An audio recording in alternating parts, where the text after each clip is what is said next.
इस वीडियो में हम बात करेंगे यहाँ पे नेक्स्ट शेड्यूलिंग एल्गोरिथम के बारे में, जो है यहाँ पे राउंड रॉबिन शेड्यूलिंग एल्गोरिथम।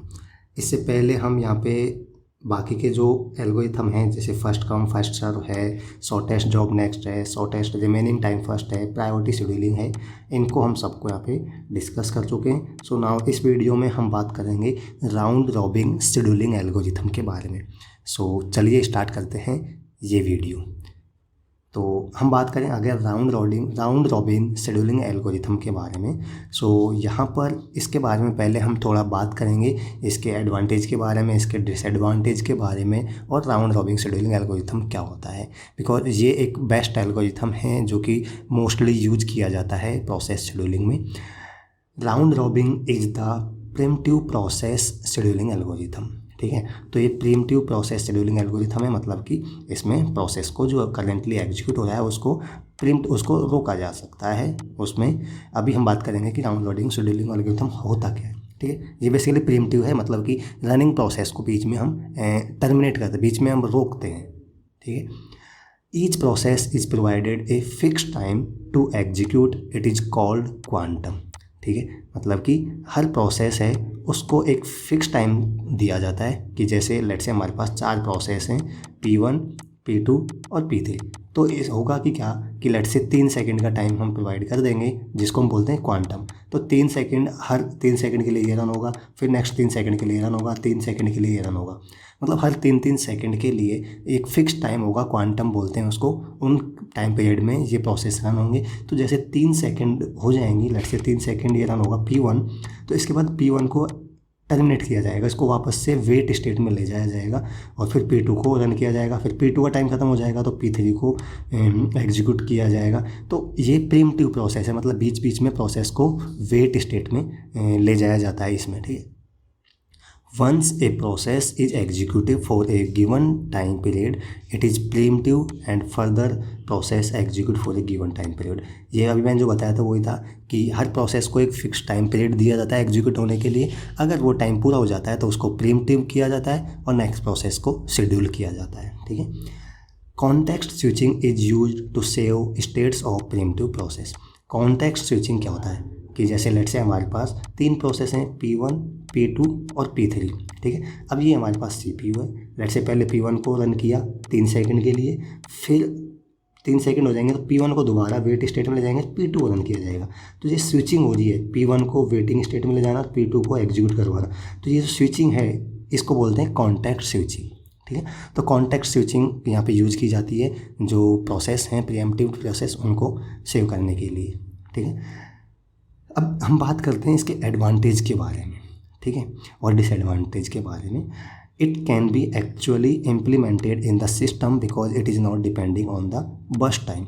जैसे हमने बताया था कि और एल्गोरिथम थे वो एग्जीक्यूशन टाइम पे डिपेंड करता था। पहले उनका एग्जीक्यूशन टाइम पता होना चाहिए कि ये कितने टाइम के लिए एग्जीक्यूट होगा।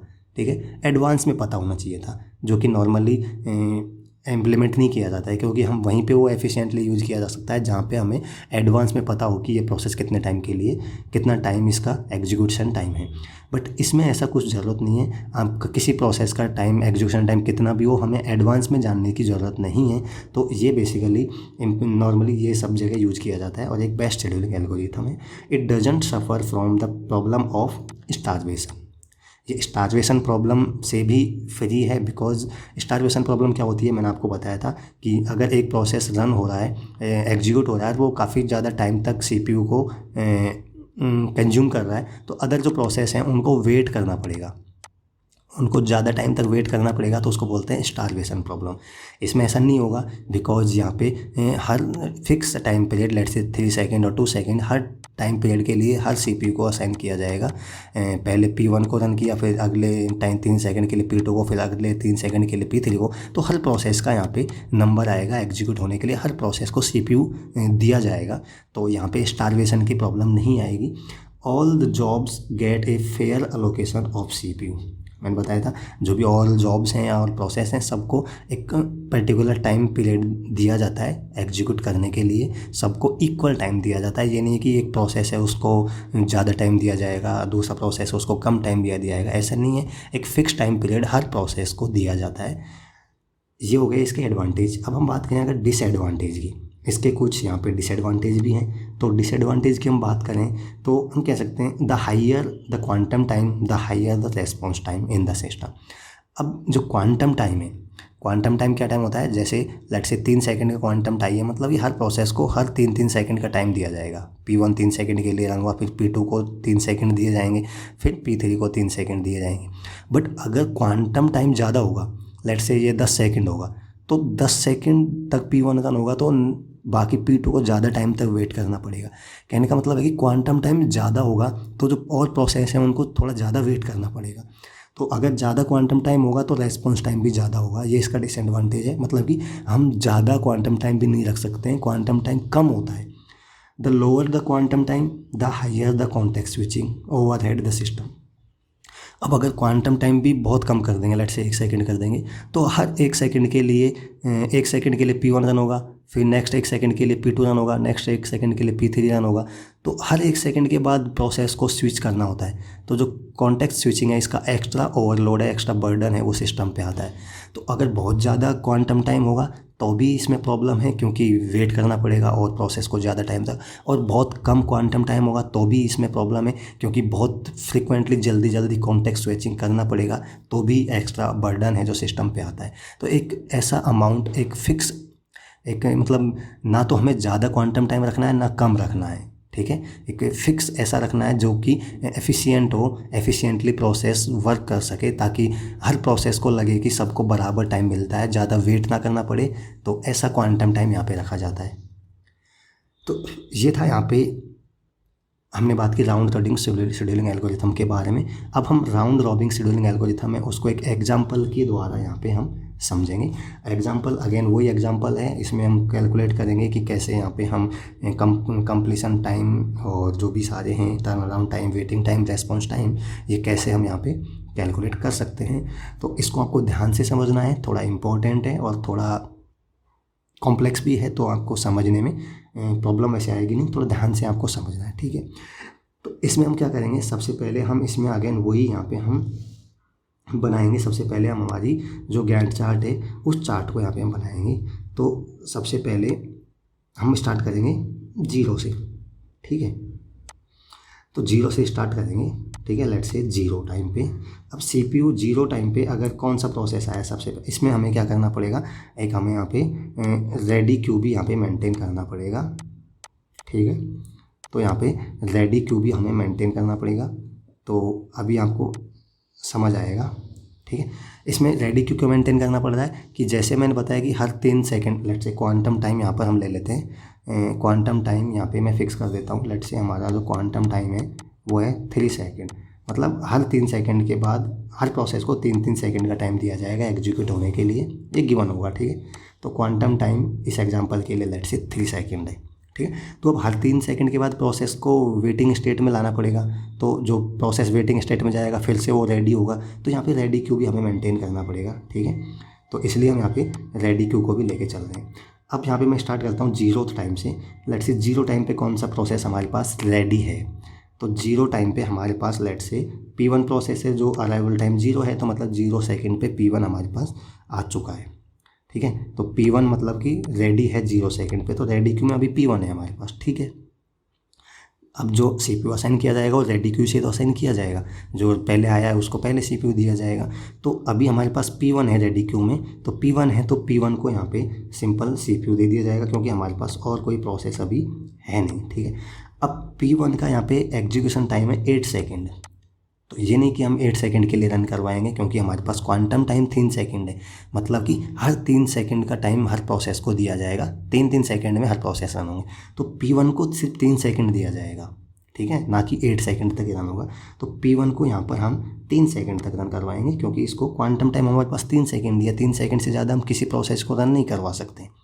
तो अब 3 सेकंड तक P1 रन हुआ। अब 3 सेकंड के बाद हम देखेंगे कि और कोई प्रोसेस रेडी क्यू में आया है या नहीं आया, ठीक है। तो हम देखेंगे यहाँ पे 3 सेकंड पे ये भी नहीं आया, ये P3 आ चुका है। P3 का अराइवल टाइम है 1 सेकंड, तो 1 सेकंड के बाद P3 आ चुका है, बाकी का अराइवल टाइम 3 सेकंड से ज़्यादा है, तो मतलब अभी हमारे पास वो नहीं आए। ठीक है। अभी हमने P1 को CPU में असाइन कर दिया था और P1 3 सेकंड तक रन हो चुका है। तो P1 3 सेकंड रन हो चुका है, तो 8 में से 3 चले जाएंगे तो इसका एग्जीक्यूशन टाइम बचेगा 5 सेकंड, ठीक है। ये भी आपको अपडेट करना है। अब यहाँ पे आपको ध्यान देना है, P1 हमारे पास आ चुका है, 1 सेकंड पे आ चुका है P1। तो रेडी क्यू में P3 हमारे पास 1 सेकंड पे आ चुका है। तो अब रेडी क्यू में हमारे पास P3 भी आ चुका है, ठीक है। 1 सेकंड में P3 आ चुका है और 3 सेकंड तक ये रन हुआ। तो 3 सेकंड के बाद वापस से P1 रेडी क्यू में जाएगा, क्योंकि हमें हर 3 सेकंड के बाद प्रोसेस को स्विच करना है। 3 सेकंड ज़्यादा किसी प्रोसेस को रन नहीं करवाना। तो 1 सेकंड पे P3 आ चुका था रेडी क्यू में, ठीक है। अब P1 वापस से 3 सेकंड के बाद इसका टाइम ख़त्म हो जाएगा, एग्जीक्यूशन टाइम 3 सेकंड का है सबका। तो ये वापस से 3 सेकंड के बाद वापस से रेडी क्यू में चला जाएगा। तो P1 वापस से हमने रेडी क्यू में डाल दिया है, ठीक है। तो अब 3 सेकंड के बाद P1 रेडी क्यू में आ चुका है। अब नेक्स्ट प्रोसेस कौन है रेडी क्यू में, आपको देखना है पहले कौन आया था। अब रेडी क्यू में यहाँ से स्टार्टिंग आगे से हम देखते जाएंगे। P1 को रन किया था, फिर P3 आ चुका था रेडी क्यू में। तो अब P3 रेडी है, P1 का नंबर बाद में आएगा, ठीक है। P3 अब रेडी है तो P3 को प्रोसेस दे देंगे हम यहाँ पे, ठीक है। तो P3 को यहाँ पे प्रोसेस देंगे, CPU देंगे और P3 अगेन वही 3 सेकंड के लिए रन होगा, क्योंकि हर प्रोसेस को 3-3 सेकंड का टाइम दिया जाएगा। 3 सेकंड से ज़्यादा किसी प्रोसेस को टाइम नहीं दिया जाएगा। तो हमने P3 को CPU असाइन कर दिया है और लेट से P3 को हमने 3 सेकंड तक रन करवा दिया, तो 6 सेकंड हो गए। अब P3 का एग्जीक्यूशन टाइम 7 सेकंड है, तो 3 सेकंड तो रन हो चुका है। नेक्स्ट बचा इसका एग्जीक्यूशन टाइम 4 सेकंड बचा रिमेनिंग, ठीक है। ये भी अपडेट करते चलेंगे हम साथ साथ में। अब हम देखेंगे 6 सेकंड पे कौन कौन से प्रोसेस आ चुके हैं, ठीक है। तो 6 सेकंड पे आप देख सकते हैं P2 भी आ चुका है और P4 भी आ चुका है। तो पहले कौन आया था, P2 आया है 5 सेकंड पे। तो यहाँ पर P2 को भी हम इसमें डाल देंगे, P2 भी आ चुका है हमारे पास, ठीक है। और P4 भी आ चुका है, ठीक है। P4 भी आ चुका है। पहले P2 डालेंगे क्योंकि P2 5 सेकंड पे आया और P4 आया 6 सेकंड पे, ठीक है। तो P2 भी आ चुका है, P4 भी आ चुका है। और आप देखेंगे यहाँ पर कि P3 भी 6 सेकंड के बाद इसका टाइम पीरियड ख़त्म हो चुका है एग्जीक्यूशन टाइम। तो 6 सेकंड के बाद वापस से ये रेडी क्यू में जाएगा, ठीक है। तो P3 भी यहाँ पे रेडी क्यू में आ जाएगा, P4 के बाद P3, ठीक है। अब आप ये सोच सकते हैं कि 6 सेकंड पे P4 आया था, ठीक है, और 6 सेकंड पे ही ये रेडी क्यू में वापस जाएगा। तो किसको पहले रखेंगे, 6 सेकंड P4 को पहले रखेंगे या P3 को पहले रखेंगे, क्योंकि P4 भी 6 सेकंड पे आया है और P3 भी 6 सेकंड बाद रेडी क्यू में जाएगा। तो जो प्रोसेस नया प्रोसेस आ रहा है उसको पहले रखेंगे, ठीक है। तो नया प्रोसेस यहाँ पे P4 है, तो P4 को पहले रखेंगे और P3 को बाद में रखेंगे, ठीक है। तो अब यहाँ पर हम देखेंगे नेक्स्ट प्रोसेस कौन है रेडी क्यू में। नेक्स्ट प्रोसेस हमारे पास है P1। तो दोबारा से हम P1 को यहाँ पे CPU असाइन कर देंगे और P1 को CPU असाइन कर देंगे और फिर से 3 सेकंड के लिए P1 रन हो जाएगा। 3-3 सेकंड के लिए रन करवाना है। तो P1 अब 3 सेकंड के लिए दोबारा रन हुआ। तो P1 5 सेकंड पहले था, 3 सेकंड अब रन हो चुका, तो अब बचा इसका एग्जीक्यूशन टाइम 2 सेकंड, ठीक है। अब P1 अब 9 सेकंड पे देखेंगे कौन कौन से प्रोसेस आ चुके हैं। अब देखेंगे 9 सेकंड पे सारे प्रोसेस आ चुके हैं हमारे पास। कौन सा बचा था, जो P5 बचा था, तो वो भी हमारे पास आ चुका है यहाँ पे, है ना। तो यहाँ पे आप देखेंगे P3 के बाद यहाँ पर P5 भी हमारे पास आ चुका था। 8 सेकंड पे P5 भी आ चुका है, ठीक है। और 9 सेकंड पे वापस से P1 रन होके वापस से रेडी क्यू में जाएगा। तो इसलिए हम रेडी क्यू मेंटेन करते हैं। यहाँ पे आपको समझ आ रहा होगा, मैं आराम से समझा रहा हूँ, ठीक है। हर 3-3 सेकंड के बाद CPU को वापस से रेडी क्यू में भेजते हैं अपन, वेटिंग स्टेट में भेजते हैं, फिर रेडी क्यू में आता है वो, ठीक है। तो यहाँ पर 9 सेकंड पे आप देख सकते हैं P1 भी वापस आ चुका है। अब नेक्स्ट रेडी प्रोसेस कौन है, P2 है। तो अब P2 को रन करवाएंगे नेक्स्ट, ठीक है। P1 के बाद P2 को रन करवाएंगे, तो P2 रन होगा। अब P2 का एग्जीक्यूशन टाइम भी देखते जाएंगे। P2 का एग्जीक्यूशन टाइम कितना है, 2 सेकंड ही है, जबकि इसको अब इसको हम 3 सेकंड के लिए रन नहीं करवाएंगे, क्योंकि 3 सेकंड तो मैक्सिमम टाइम है। 3 सेकंड से ज़्यादा किसी को नहीं रन करवाएंगे। बट अगर किसी प्रोसेस का 3 सेकंड से कम का ही एग्जीक्यूशन टाइम है तो वो तो उसी कम टाइम में ख़त्म हो जाएगा। तो अब इसको हम 3 सेकंड के लिए रन करवाते, बट इसका एग्जीक्यूशन टाइम तो 2 ही सेकंड है, इसको 3 सेकंड चाहिए ही नहीं, या तो 2 सेकंड में अपना काम कर लेगा। तो इसको हम 2 सेकंड के लिए रन करवाएंगे। तो P2 2 सेकंड के लिए रन हुआ, 11, ठीक है, 9 और 2 11। तो P2 अब हमारे पास कंप्लीट हो चुका है भाई, P2 का काम खत्म हो चुका है। 2 सेकंड चाहिए थे, 2 सेकंड वो एग्जीक्यूट हो चुका है, ठीक है। तो अब 11 सेकंड में P2 हमारे पास एग्जीक्यूट हो चुका है, ठीक है। तो अब नेक्स्ट कौन सा प्रोसेस हमारे पास रेडी, P4 है, ठीक है। तो P4 को अब सारे प्रोसेस आ चुके हैं रेडी क्यू में हमारे पास, ये सारे प्रोसेस आ चुके हैं, सबका अराइवल टाइम 8 सेकंड था, तो सब आ चुके। तो P4 को नेक्स्ट हम रन करवा देंगे यहाँ पे। तो P4 को यहाँ पे रन करवाएंगे। तो P4 का अब एग्जीक्यूशन टाइम देखेंगे कितना है। P4 का एग्जीक्यूशन टाइम है 3 सेकंड। तो P4 भी यहाँ पे 11 और 3 14 सेकंड, 3 सेकंड रन हो चुका है P4, और P4 भी टर्मिनेट हो चुका है, क्योंकि इसका सॉरी यहाँ पे P3 नहीं आएगा, ये P4 आएगा। P4 यहाँ पे एग्जीक्यूट हो चुका है क्योंकि इसका 3 सेकंड का टाइम था एग्जीक्यूशन टाइम, और 3 सेकंड इसने रन कर दिया, तो P4 भी कंप्लीट हो चुका है। P2 और P4 हमारे पास कंप्लीट हो चुके हैं अभी, ठीक है। P3 अभी कंप्लीट नहीं हुआ है, P2 P4 कंप्लीट हो चुके हैं। अब नेक्स्ट प्रोसेस कौन सा है? P3 है। रेडी क्यू से उठाते जाएंगे, जो रेडी होगा उसको, जो पहले आया होगा रेडी क्यू में उसको लेते जाएंगे। अब P3 को अपन पिक किया, P3 को प्रोसेस असाइन किया जाएगा, ठीक है। P3 को प्रोसेस असाइन CPU असाइन किया जाएगा, और P3 का एग्जीक्यूशन टाइम हम देखेंगे 4 सेकंड है, तो 3 सेकंड से ज़्यादा तो रन हो ही नहीं सकता, तो 14 और 3 17 सेकंड तक ये रन होगा। अब इसका 3 सेकंड रन हो चुका है, तो इसका एग्जीक्यूशन टाइम बचा 1 सेकंड। अब नेक्स्ट प्रोसेस कौन सा है हमारे पास? अब यहाँ पर हम देखेंगे P3 का 1 सेकंड अभी बच रहा है, तो P3 को वापस से रेडी क्यू में आएंगे। इसका 3 सेकंड के लिए रन हुआ, तो P3 वापस से रेडी क्यू में आ चुका है हमारे पास, ठीक है। P3 वापस से रेडी क्यू में आ चुका है, ठीक है। तो नेक्स्ट कौन सा है हमारे पास? P5। नेक्स्ट है हमारे पास P5, तो P5 को हम CPU असाइन किया जाएगा, P5, और P5 का एग्जीक्यूशन टाइम है 5 सेकंड, तो 3 सेकंड तो यहाँ पे P5 रन हो चुका है, और तो 2 सेकंड इसका अभी भी एग्जीक्यूशन टाइम बचेगा, तो वापस से P5 है जो 3 सेकंड रन होने के बाद वापस से रेडी क्यू में चला जाएगा, ठीक है। तो अब नेक्स्ट कौन सा आएगा हमारे पास? P1 आएगा। P1 का एग्जीक्यूशन टाइम देखेंगे कितना है? 2 सेकंड है, तो P1 का एग्जीक्यूशन टाइम 2 सेकंड है, तो इसको 2 ही सेकंड यहाँ पे रन करवाया जाएगा, तो 20 और 2 हो जाएगा 22 सेकंड। तो अब P1 भी आप देख सकते हैं हमारे पास कंप्लीट हो चुका है। नेक्स्ट प्रोसेस कौन सा है यहाँ पे? अब P1 वापस रेडी क्यू में नहीं ले जाएंगे, ध्यान रखना है आपको, क्योंकि P1 तो कंप्लीट हो चुका है ना। इसको रेडी क्यू में तो वापस तब जाता है जब इसका कोई टाइम एग्जीक्यूशन टाइम बच रहा है, बट P1 तो कंप्लीट हो चुका है हमारे पास, तो इसको वापस से रेडी क्यू में जाने का मतलब नहीं है, P1 टर्मिनेट हो जाएगा, तो P1 हमारे पास कंप्लीट हो चुका है। नेक्स्ट प्रोसेस हमारे पास आएगा P3, तो यहाँ पर आ जाएगा P3, और P3 को एग्जीक्यूशन टाइम कितना है? 1 सेकंड है, तो इसको भी 3 सेकंड देने की ज़रूरत नहीं है, ये तो 1 ही सेकंड में अपना काम खत्म कर लेगा। तो P1 को भी 1 सेकंड तक रन करवाया, 23 सेकंड हो गए, और P3 भी हमारा अब यहाँ पे कंप्लीट हो चुका है। और नेक्स्ट लास्ट बचा P5, तो P5 को CPU असाइन किया जाएगा, और P5 का एग्जीक्यूशन टाइम कितना बचता है? 2 सेकंड, तो 23 और 2 25, तो 25 सेकंड तक P5 हो जाएगा यहाँ पे। तो ये था हमारा यहाँ पे गैंट चार्ट हमने यहाँ पे बनाया, और इसको अगर आपने बना लिया तो आपका काम हो गया। तो यहाँ पे आपको थोड़ा सा ध्यान रखना है, क्योंकि यहाँ पे आपको सारी चीज़ें मेंटेन करनी है। यहाँ पे क्यू रेडी क्यू भी मेंटेन करनी है, आपको अराइवल टाइम भी देखना है कौन सा प्रोसेस कब आ रहा है, और आपको इसका एग्जीक्यूशन टाइम भी अपडेट करते चलना है कि कौन सा प्रोसेस कितना एग्जीक्यूट हो चुका है, उसका रिमेनिंग टाइम कितना बच रहा है, ये भी आपको अपडेट करते चलना है, ठीक है। और रेडी क्यू को अच्छे से आपको मेंटेन करना है। सो ये एक बार कंप्लीट हो गया, बाकी का अपना completion time, turn around time, waiting time, response time complete हम कैलकुलेट कर सकते हैं, ये आसान है। इसमें आपको कोई भी प्रॉब्लम हो यहाँ तक तो मुझे आप कमेंट करके पूछ सकते हैं, हो सकता है आपको प्रॉब्लम आए, मैंने वैसे तो आराम से समझाया आपको, ठीक है। तो इसमें कोई प्रॉब्लम आए यहाँ तक तो आप कमेंट करके पूछ सकते हैं। अगर ये बन चुका है आपका चार्ट, तो आप यहाँ पे आराम से आप कंप्लीशन टाइम कैलकुलेट कर सकते हैं। कंप्लीशन टाइम देख सकते हैं कि बेसिकली P1 का हम देखेंगे, तो P1 कंप्लीट कब हुआ है? P1 यहाँ से स्टार्ट हुआ था, कंप्लीट नहीं हुआ, यहाँ भी स्टार्ट P1 अभी रन हुआ है, और P1 यहाँ भी रन हुआ है, और P1 फाइनली 22 के बाद कभी नहीं आया, तो मतलब P1 22 पे एग्जीक्यूट हुआ, कंप्लीट हुआ है। इसका एग्जीक्यूशन टाइम कितना है?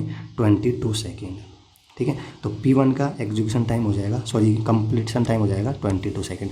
या आप ऐसे भी देख सकते हैं कि पीछे से हम देख सकते हैं प्रोसेस को, पीछे से हम देखेंगे, पीछे से जो प्रोसेस पहले मिलेगा तो उसका कंप्लीशन टाइम वही होगा, ठीक है। या तो आप ऐसे देख सकते हैं कि P1 यहाँ पे आया, फिर P1 यहाँ पे आया, फिर P1 यहाँ पे आया, तो लास्ट P1 यहाँ पे आया है, 22 पे ख़त्म होगा, इसके बाद P1 कहीं नहीं आया, तो मतलब 22 सेकंड होगा। या फिर ऐसे देख सकते हैं पीछे से हम प्रोसेस को देखेंगे, जैसे पीछे से P1 कब मिला? 22 पे मिला, तो इसका एग्जीक्यूशन टाइम हो जाएगा 22। P2 का देखेंगे, तो P2 आप देखेंगे, P2 कहाँ पे आया? P2 यहाँ पे आया 11 सेकंड पे, और इसके बाद P2 कभी नहीं आया, मतलब कि 11 सेकंड पे कंप्लीट हो चुका है, तो इसका कंप्लीशन टाइम है 11 सेकंड। यहाँ पीछे से देख सकते हैं, पीछे से P2 कब मिला? 11 सेकंड पे मिला, तो इसका एग्जीक्यूशन टाइम हो जाएगा, कंप्लीशन टाइम हो जाएगा 11 सेकंड। इसी तरीके से P3 का देखेंगे, पीछे से देखेंगे P3 कब कंप्लीट हुआ है? 23 पे, ठीक है। तो P3 का एग्जीक्यूशन कंप्लीशन टाइम हो जाएगा 23, P4 का हो जाएगा यहाँ पे 14, और P5 का हो जाएगा यहाँ पे 25, ठीक है। तो ये हो गया कंप्लीशन टाइम, ठीक है।